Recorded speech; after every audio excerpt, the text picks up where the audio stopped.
17th Rose. The Hail Mary Fruits. Blessed Alan de la Roche, who was deeply devoted to the Blessed Virgin, had many revelations from her, and we know that he confirmed the truth of these revelations by a solemn oath. 3 of them stand out with special emphasis. The first, that if people fail to say the Hail Mary, the angelic salutation which has saved the world, out of carelessness, or because they are lukewarm, or because they hate it, this is a sign that they will probably, and indeed shortly, be condemned to eternal punishment. The second truth is that those who love this divine salutation bear the very special stamp of predestination. The third is that those to whom God has given the signal grace of loving Our Lady and of serving her out of love must take very great care to continue to love and serve her until the time when she shall have them placed in heaven by her divine Son in the degree of glory which they have earned. The heretics, all of whom are children of the devil and clearly bear the sign of God's reprobation, have a horror of the Hail Mary. They still say the Our Father, but never the Hail Mary. They would rather wear a poisonous snake around their necks than wear a scapular or carry a rosary. Among Catholics who bear the mark of God's reprobation, think but little of the rosary, whether that of 5 decades or 15. They either fail to say it, or only say it very quickly and in a lukewarm manner.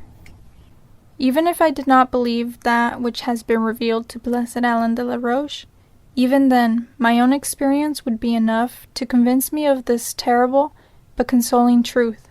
I do not know, nor do I see clearly, how it can be that a devotion which seems to be so small can be the infallible sign of eternal salvation, and how its absence can be the sign of God's eternal displeasure. Nevertheless, nothing could possibly be more true. In our own day, we see that people who hold new doctrines that have been condemned by Holy Mother Church may have quite a bit of surface piety, but they scorn the Rosary, and often dissuade their acquaintances from saying it by destroying their love of it and their faith in it. In doing this, they make elaborate excuses which are plausible in the eyes of the world. They are very careful not to condemn the Rosary and the scapular as the Calvinists do. But the way they set about attacking them is all the more deadly because it is the more cunning. I shall refer to it again later on. My Hail Mary, my Rosary of 15 or of 5 decades, is the prayer and the infallible touchstone by which I can tell those who are led by the Spirit of God from those who are deceived by the devil. I have known souls who seemed to soar like eagles to the heights by their sublime contemplation, and who yet were pitifully led astray by the devil.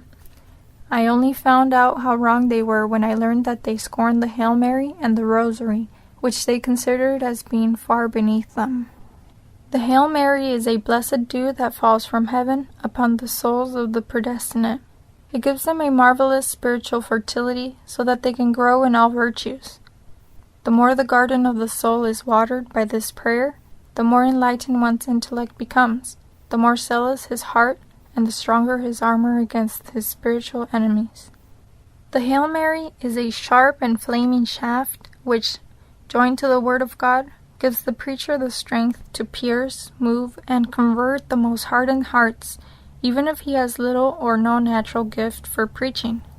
As I have already said, this was the great secret that Our Lady taught St. Dominic and Blessed Alan, so that they might convert heretics and sinners. St. Antoninus tells us that this is why many priests got into the habit of saying a Hail Mary at the beginning of their sermons.